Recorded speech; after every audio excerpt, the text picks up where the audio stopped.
Prime Minister Kevin Rudd has today become Australia's most disliked Prime Minister ever, as his approval ratings have slumped to a dismal figure. Where are you going? It's all over the headlines. I've been fielding calls from the media all morning. They want to know what the PM's going to do. They're calling for him to step down. The biggest crisis in history.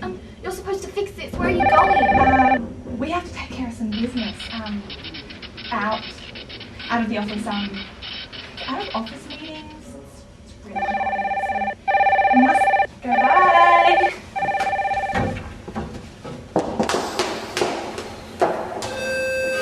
Going down.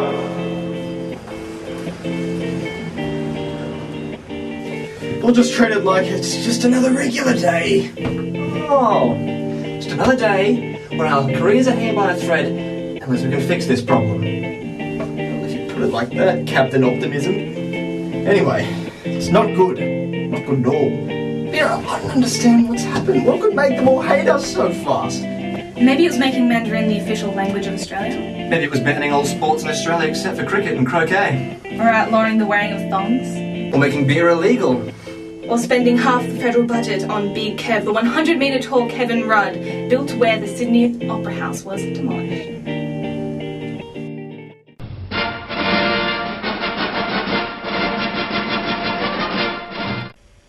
Okay, I get it. So the PM's made a few little mistakes. A few little mistakes. The only people in the country who still like him are sandal-wearing, opera-hating, wine-drinking, lawn bowl-playing opera haters. Yeah, alright, I see your point, but we're the ones who've got to fix this. What if we set up a commission, a task force, to help all of Australia love K-Rudd again? You and your task forces. Well, what would this task force be called? The Commissioned Inquiry into the Augmenting Vexation of His Honour, the 65th Prime Minister of Australia, Kevin Michael Rudd. Why don't you just get rid of all the shit stuff he's done and just bring back beer, thongs and sport? No, we need to do this properly. Start with some popular policy changes. Slowly build up his success. Get him out there, signing autographs, kissing babies, digging trenches. And how long would this take? 6 to 12, I'd say. Ooh, days. Excellent. I'll get on to Sunrise right now, actually. Tell him that K-Rudd will be on there next week. The mums love him on there. Months, Bill. 6 to 12 months. Ooh, it's a long time. We've got to do this properly. No way! We need a quick fix. A headline-grabbing resurrection. It'll be bigger than the time Jesus did it. Maybe he needs to concede defeat. What if he respectfully resigns? He hands the leadership on to Julia, makes a nice farewell speech, and retires to the public speaking circuit. That's it. Resigning. No, a speech. He's got to make another apology speech. Remember how successful the last ones were? We'll just get him to make another big public speech like those other ones and restore the public faith in him and remind everyone why they elected him in the first place. The apology speeches are getting a bit old, Bill. I mean, the first one was great. Apologising for the Aborigines made him so popular overseas. But apologising for being the world's fattest nation? Apologising for losing the Ashes? Hey, okay. Please, no more apologies. Well, what about an ordinary speech then? It worked for Obama. Some people are crazy. It could work, but it can't just be any speech. It's got to be the greatest speech of all time. I'm pretty sure MLK holds that title. Who else made great speeches? Mark Antony's revenge speech. Abraham Lincoln's Gettysburg Address. Barack Obama's election victory. Suicide, assassination, and I don't think you're going to get Obama to endorse Rudd. Anyway, watch and learn, bitches. 3.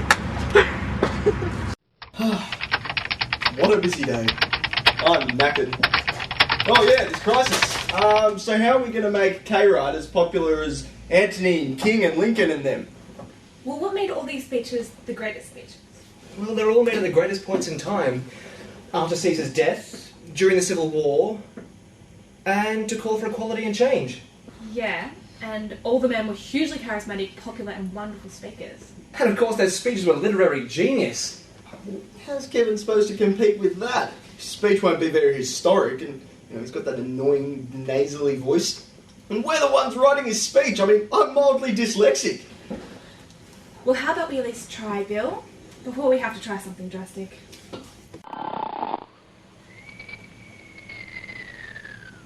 We need to think of some more ideas.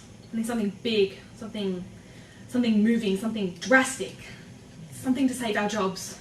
I'm starting to see a connection here. They all make speeches. Good observation, Bill. That, and they're all dead. They all became hugely popular and famous after they were assassinated. So what are we supposed to do? Kill the Prime Minister of Australia? I know he's unpopular, but he's not that bad. It's a logistical nightmare assassinating a political leader. I mean, you know, firstly, where are we going to find a hitman? And then when he's dead, I mean, we have to get rid of the body, we have to burn him down in a big vat of bubbling lime acid. Then we have to get rid of that lime acid, a little fatty residue at the end. They're going to know what you've done when they find that. So unless we dump him in a really good spot, we're going to jail. But what if we pretend he is? Pretend what? Pretend he's dead. Make a speech. A really good speech. Then, when he gets deathly ill, sick, struggling for breath, and all the sympathy, love, and letters come out. Then bang! Miracle resurrection! Just like Jesus. It's genius. Let me make some calls. Joan, get me an assassin. Get me PR. The real work is yet to begin. Now we've got to get everyone behind Julia and move her in and, have everyone really supportive while they're mourning. It's going to be a big schmozzle. Mourning? What are they mourning? Oh, Rudd's death, of course. Death? I thought we were just pretending he was dead. Pretending? Really? The miracle resurrection and recovery making him more popular than ever, Bill! Oh, okay. Because I thought we were just, going to establish him as the greatest speech maker of all time permanently. Just break down communication. So we weren't supposed to kill off the Prime Minister of Australia. No, Bill! Oh. Shit.